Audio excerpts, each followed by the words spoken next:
കോട്ടയം ഭരണങ്ങാനത്ത് മീനച്ചിലാറ്റിൽ കാണാതായ വിദ്യാർത്ഥികളിൽ ഒരാളുടെ മൃതദേഹം കണ്ടെത്തി. പെരുവന്താനം സ്വദേശി ആബിൻ ജോസഫിന്റെ മൃതദേഹമാണ് ലഭിച്ചത്. കാണാതായ അമൽ ജോമോനായി തെരച്ചിൽ തുടരുകയാണ്.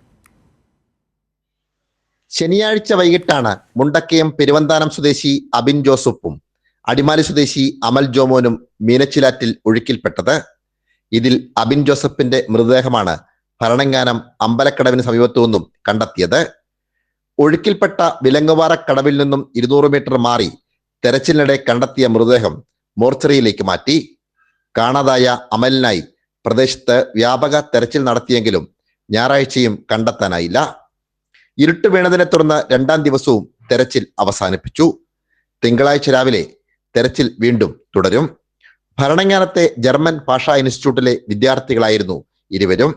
വേനൽ മഴയെ തുടർന്ന് ജലനിരപ്പ് ഉയർന്നതും അടിയൊഴുക്ക് ശക്തമായതും തെരച്ചിലിന് പ്രതിസന്ധി സൃഷ്ടിച്ചിരുന്നു.